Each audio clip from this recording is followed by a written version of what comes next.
إن الحمد لله نحمده ونستعينه ونستغفره ونعوذ بالله من شرور أنفسنا ومن سيئات أعمالنا من يهده الله فلا مضل له ومن يضلل فلا هادي له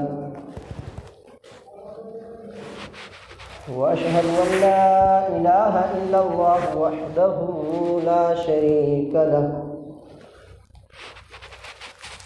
وأشهد أن محمدا عبده ورسوله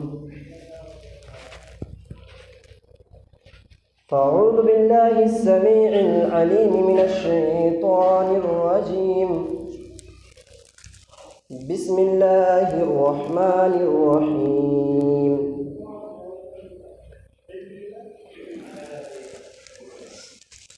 قد أفلح من زكاها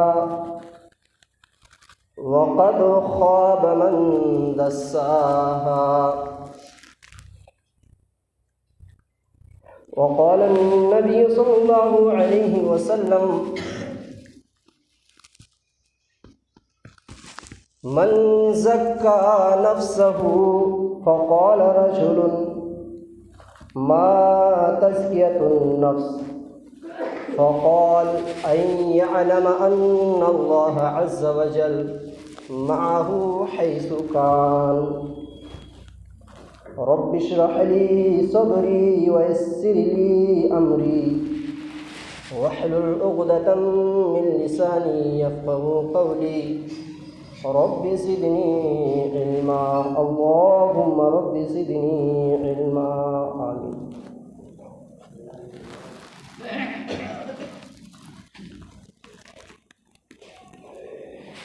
ہر قسم کی حمد و ثنا کبریائی و بڑائی اللہ رب العالمین کے لیے لائق و سزاوار ہے کہ جس اللہ نے ہم تمام لوگوں کو پیدا کیا اور بے شمار نعمتوں سے نوازا، خصوصاً ہماری رشد و ہدایت کے لیے بے شمار انبیاء علیہم السلام کو اس کائنات کے اندر مبعوث فرمایا، بعدہ لاکھوں کروڑوں درود و سلام کے پھولوں کی بارش ہوں قیامت کی صبح تک اللہ کی طرف سے آئے ہوئے تمام انبیاء علیہم السلام پر، خصوصاً ہمارے آپ کے آخری نبی تاجدار مدینہ احمد مجتبیٰ سرور کائنات خاتم النبیین سید المرسلین امام الانبیاء رحمت للعالمین جناب محمد رسول اللہ صلی اللہ علیہ وسلم پر اللہم صلی علیہ اللہم بارک علیہ۔ موضوع کا نام ہے تزکیہ نفس، اہمیت و ضرورت۔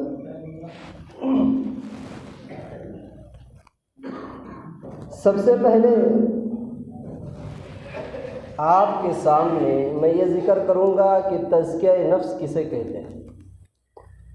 میں دیکھ پا رہا ہوں کہ میرے سامنے کچھ اہل علم بھی بیٹھے ہوئے ہیں جن کا رشتہ، جن کا تعلق مدارس سے ہیں، تزکیہ کا معنی ہوتا ہے پاک کرنا۔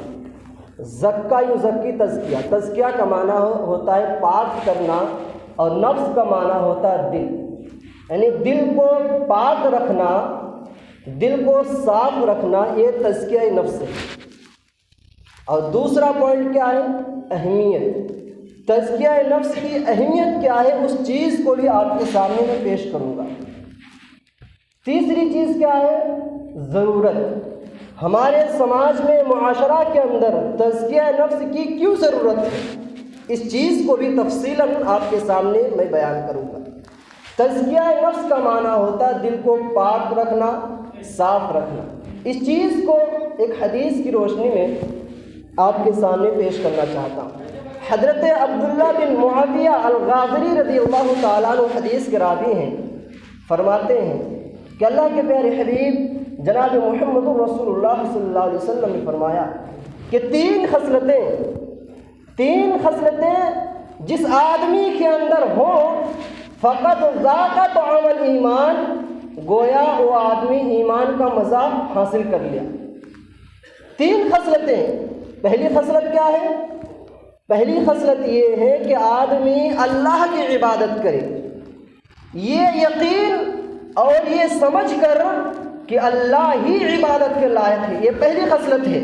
اگر یہ چیز، یہ عمل کوئی بندہ انجام دیتا ہے تو ایمان کا مزہ چکھ لیتا ہے۔ دوسری خصلت، اللہ کے پیارے حبیب نے فرمایا جو آدمی اپنے مال سے اچھا مال، خراب نہیں، بوسیدہ مال نہیں، اچھا مال اللہ کی راہ میں خرچ کرے، یہ دوسری خصلت ہے۔ تیسری خصلت کیا ہے؟ وَزَكَّ نَفْسَهُ فَقَالَ رَجُلٌ وَمَا تَزْكِيَةُ النَّفْسِ فَقَالَ أَن يَعْلَمَ أَنَّ اللَّهَ عَزَّ وَجَلَّ مَعَهُ حَيْثُ كَانَ۔ معجم الصغیر للطبرانی کی روایت ہے کہ اللہ کے پیارے حبیب نے تیسری خصلت کے بارے میں بیان کیا، فرمایا کہ جس آدمی نے اپنے نفس کو پاک کر لیا۔ قابل ذکر بات ہے، اللہ کے پیارے حبیب نے تین خصلتوں کے بارے میں بتا رہے ہیں۔ پہلی خصلت نماز پڑھنا، دوسری خصلت اللہ کی راہ میں مال کو خرچ کرنا، وہ بھی مالن یا طیبن کا ذکر آیا ہے، اچھا مال خرچ کرنا، اللہ کی راہ میں انفاق کرنا۔ تیسری خصلت کیا ہے؟ وَزَكَّ نَفْسَهُ، جس نے اپنے نفس کو پاک کر لیا، جس نے اپنے دل کو صاف کر لیا۔ آدمی کھڑا ہوتا ہے، اللہ کے رسول صلی اللہ علیہ وسلم ہمیں نماز کے بارے میں معلوم ہے، زکوٰۃ کے بارے میں معلوم ہے، اللہ کی راہ میں خرچ کرنے کے بارے میں معلوم ہے، لیکن یہ زکا نفسہ، یہ چیز سمجھ سے باہر ہے۔ اسی لیے تو سوال کیا، فقال رجل، ایک آدمی کھڑا ہوتا ہے، کہتا ہے وما تزکیۃ النفس، تزکیہ نفس کیا ہے؟ اے اللہ کے رسول، یہ دو چیز سمجھ میں آ گئی، یہ چیز سمجھ نہیں رہی ہے، سمجھ میں نہیں آ رہی ہے، یہ تزکیہ نفس کیا ہے؟ اللہ کے پیارے حبیب جناب محمد الرسول اللہ صلی اللہ علیہ وسلم نے فرمایا، کیا فرمایا؟ تزکیہ نفس یہ ہے کہ ان یعلم ان اللہ عز وجل معه حیث کان، آدمی دل کے اندر یقین کر لے کہ حیث معه حیث کان، کہ آدمی جہاں بھی ہوتا ہے اللہ اس کو دیکھ رہا ہے۔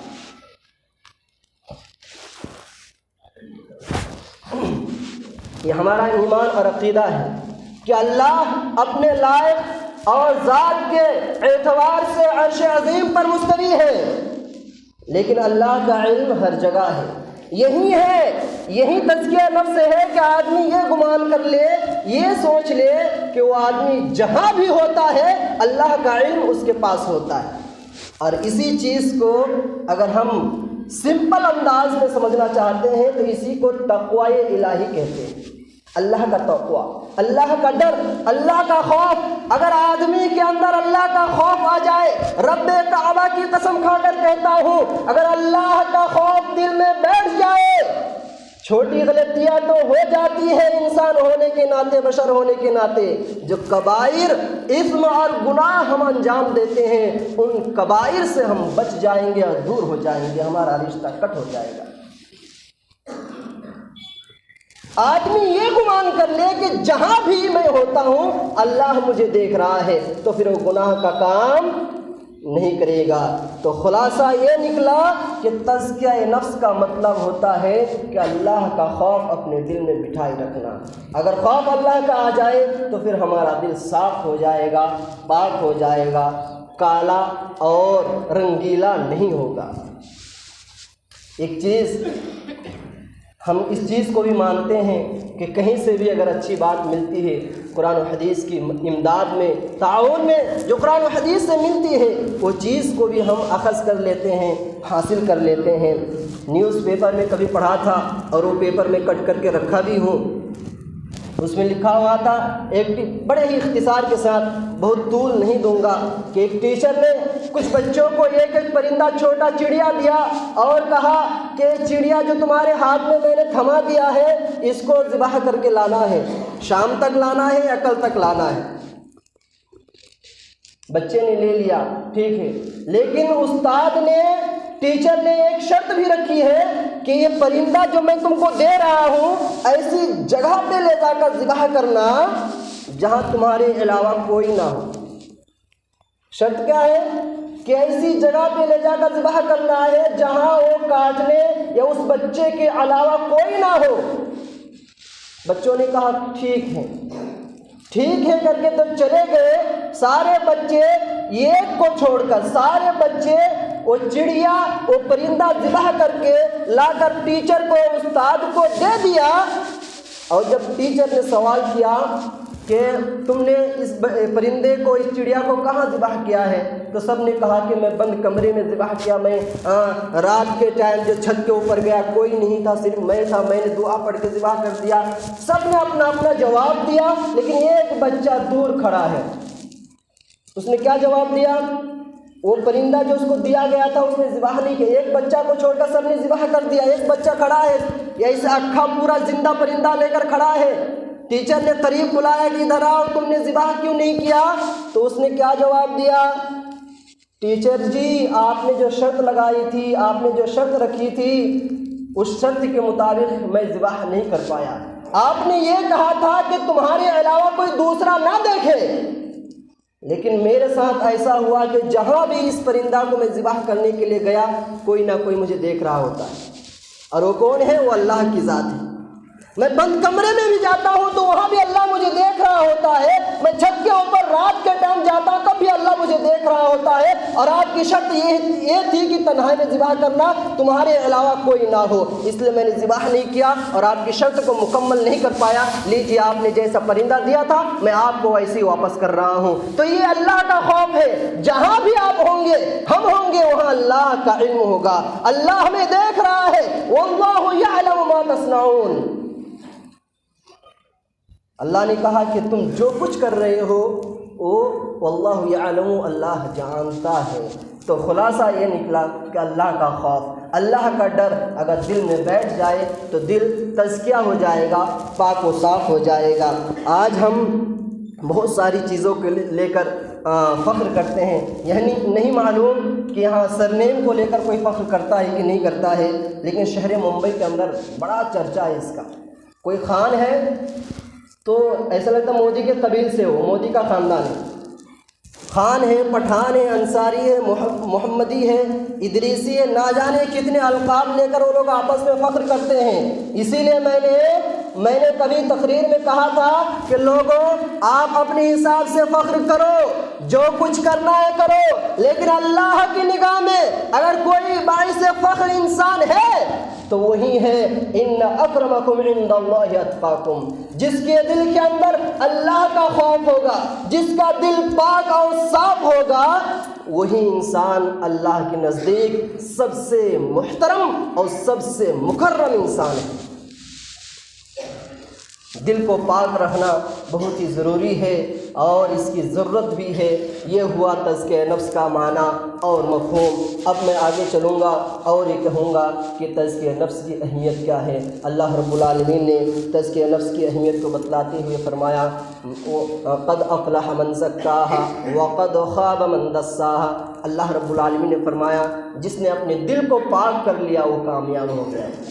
میرے اہل توحید بھائیوں، اس سے بڑی کامیابی اور کیا چاہیے؟ اللہ خود اعلان کر رہا ہے، قد افلح من زکاہا، جس نے اپنے نفس کو پاک کر لیا وہ کامیاب ہو گیا، وقد خاب من دساہا، اور جس نے اپنے نفس کو ناپاک اور کالا کر لیا، جس کو ہم سماج میں کالا دل والا کہتے ہیں کہ اس کا دل اور اس کا دماغ بڑا کالا ہے، صاف نہیں ہے، وقد خاب من دساہا، جس نے اپنے دل کو کالا کر لیا، خوابہ، وہ خائب اور خاسر ہو گیا، یعنی نقصان میں چلا گیا۔ اس سے بڑی اہمیت ہمیں اور آپ کو کیا چاہیے؟ دل پاک ہے تو کامیاب ہے، دل پاک نہیں تو ناکام ہے، اور یہی اہمیت نہیں ہے آگے اللہ رب العالمین نے قرآن کے اندر، اور آپ دیکھیں گے قرآن و حدیث کا مطالعہ کریں گے تو ہمیں سمجھ میں آئے گا کہ جتنے بھی انبیاء اس دنیا کے اندر آئے تھے، تمام انبیاء کو بھیجنے کا مقصد یہی تھا کہ سماج کا تزکیہ کرے، سماج کا تزکیہ کرے، لوگوں کے دل و دماغ کو صاف کرے۔ اگر آدمی کا دل صاف رہے گا تو ہر معاملہ کلیئر ہوگا، اور آدمی کا دل اگر ناپاک رہے گا، کالا رہے گا، تو ہر معاملہ جو ڈاؤٹ فل ہوگا۔ آج کیا بتائے، بہت سارے لوگوں کو برا لگتا ہے، حقیقت کوئی سننا نہیں چاہتا۔ ہمارے سماج میں تھوڑا بہت چل جاتا ہے کیونکہ بہت سارے لوگ اردو سمجھ نہیں پاتے، جو لوگ سمجھتے ہیں وہ لوگ اعتراض کرتے ہیں۔ لوگوں سے، ذمہ داران سے اجازت پرمیشن لے کر خطبہ دیا جاتا ہے۔ آپ جانتے ہیں مولوی صاحب جو خطبہ دیں گے پوچھنا پڑتا ہے، سود کے بارے میں بیان کریں گے؟ نہیں۔ حرام خوری کے بارے میں نہیں، جھوٹ کے بارے میں نہیں، غیبت کے بارے میں نہیں۔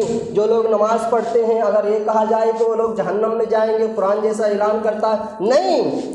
ان کا جو مزاج ہے اس حساب سے پرمیشن لو پھر خطبہ دو۔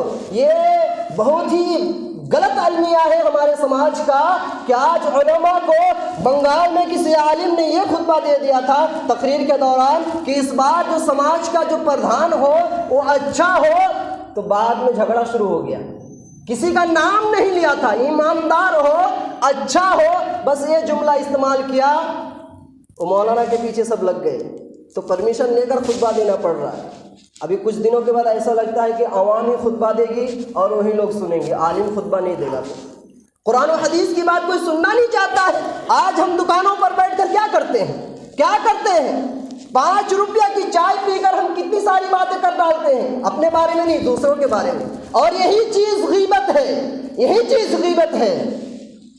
ہم کسی کی پرمیشن لیے بغیر اگر کسی بھائی کے بارے میں بتا رہے ہیں وہ بڑا جھوٹا انسان ہے، وہ کیا ہے پتہ نہیں کیا، کون سی باتیں ہم اپنی زبان سے نکال پھینکتے ہیں، یہی غیبت ہے۔ اور غیبت کرنے والوں کے بارے میں حدیث کے اندر آیا ہے کہ کل قیامت کے دن جب اللہ رب العالمین ایسے لوگوں کو جہنم میں ڈالیں گے تو آگ کی قینچی سے اس کی زبان کو کاٹی جائے گی۔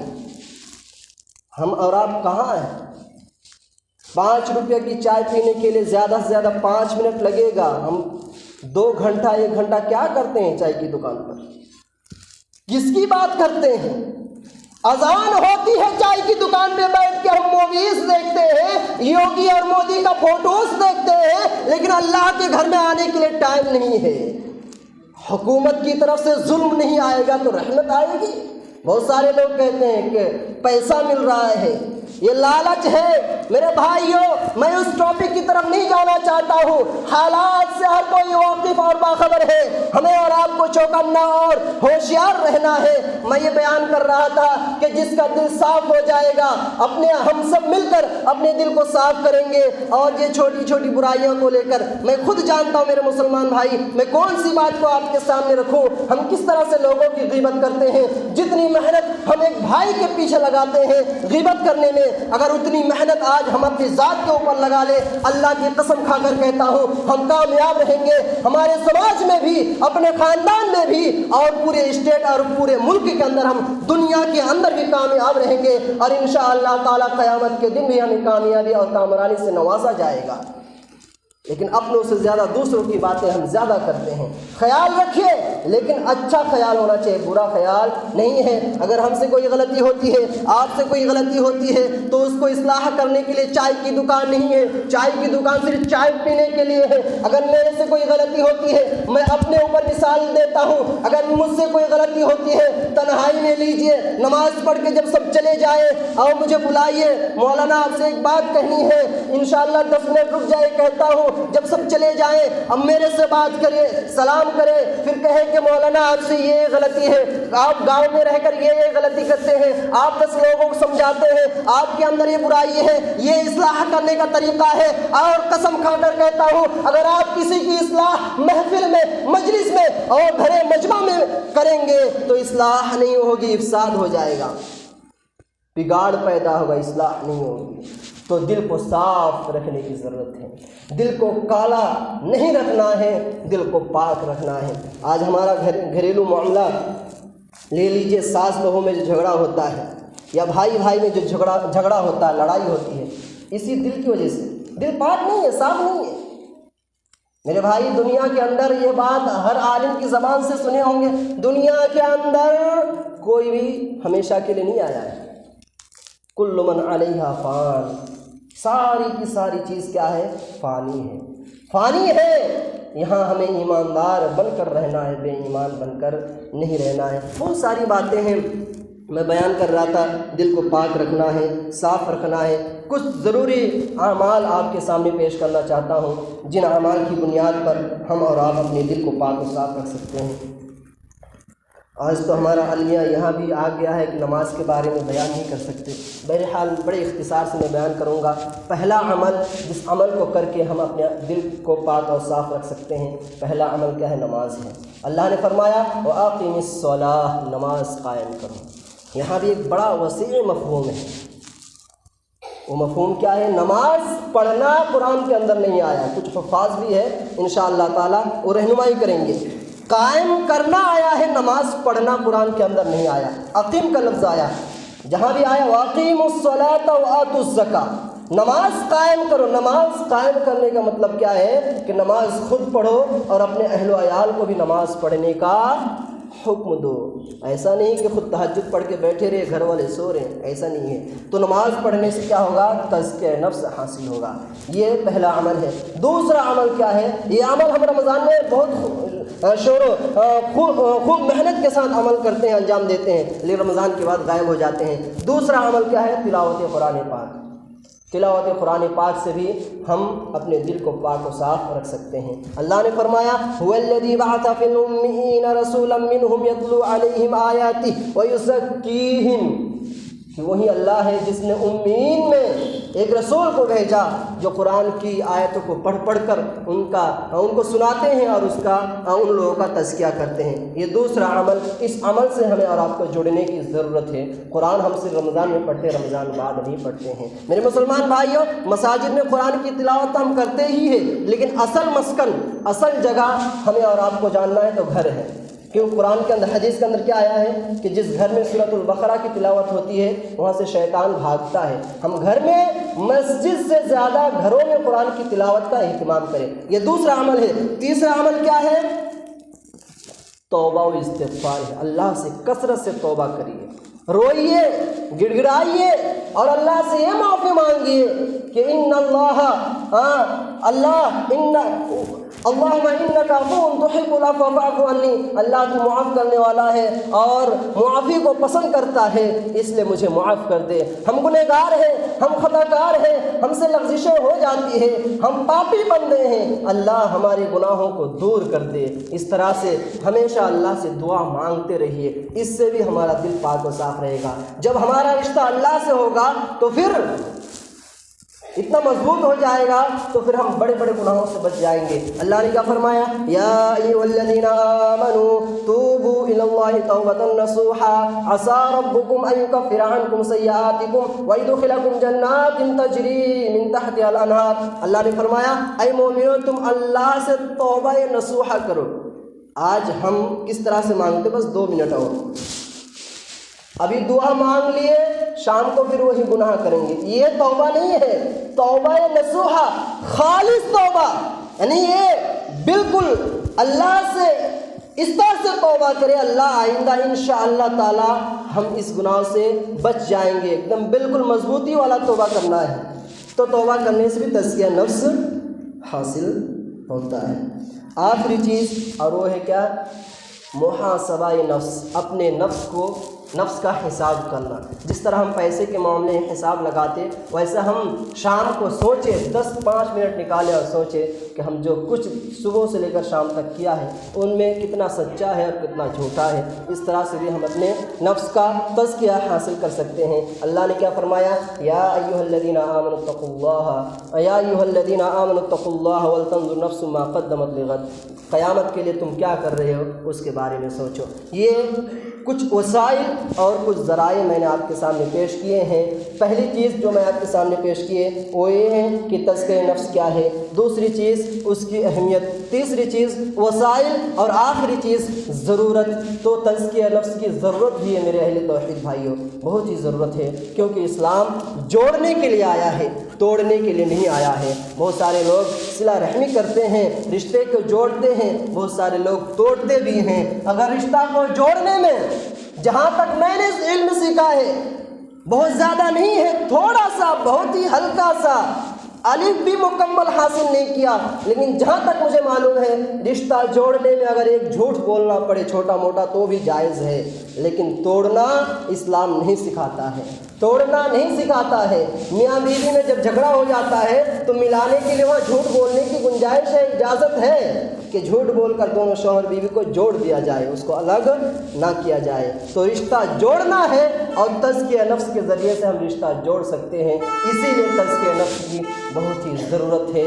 سماج کو، معاشرہ کو دل صاف رہے گا، ہر معاملہ کلیئر ہوگا۔ پھر سے میں وہی جملہ دہرا رہا ہوں، اگر دل پاک رہے گا، صاف رہے گا تو ہر معاملہ اور ہر میٹر کلیئر ہوگا، اور دل ناپاک اور کالا رہے گا تو ہر معاملہ کچھ کو چھوڑ کر ڈاؤٹ فل ہوگا۔ اسی پر میں اپنی بات کو ختم کرتا ہوں۔ اللہ رب العالمین سے دعا ہے کہ اے الہ العالمین ہم تمام مسلمانوں کو، ہم تمام ایماندار بھائیوں کو متحد اور متفق ہو کر رہنے کی توفیق دے۔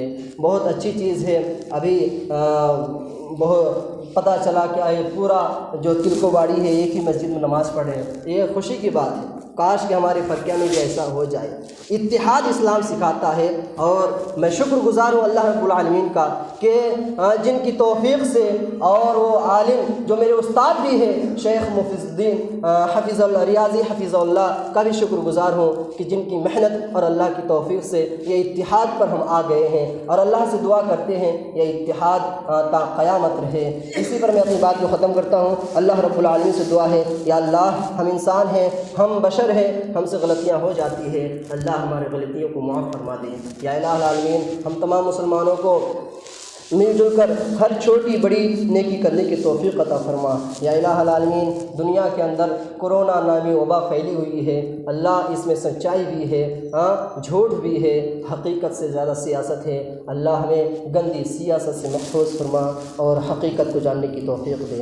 یا الہ العالمین تو ہم تمام مسلمانوں کو قرآن و حدیث پر عمل کرنے والا بنا دے۔ یا الہ العالمین کائنات میں جو لوگ بیمار ہیں اللہ ان کو شفاء کاملہ و عاجلہ عطا فرما۔ یا الہ العالمین جو لوگ مصیبت میں پھنسے ہوئے ہیں، جو لوگ بیمار ہیں اللہ ان کو شفا دے، اور جو لوگ مصیبتوں پھنسے ہوئے ہیں، پریشان حال ہیں، اللہ ان کی پریشانی کو دور فرما۔ یا الہ العالمین جو لوگ اس دنیا سے رخصت ہو گئے ہیں اللہ کسی جرم اور کسی گناہ کے سبب اگر وہ عذاب قبر میں مبتلا ہے اللہ ان کے عذاب کو دور کر دے، ان کی مغفرت فرما اور ان کو جنت الفردوس میں اعلیٰ مقام عطا فرما۔ یا الہ العالمین جب تک ہم زندہ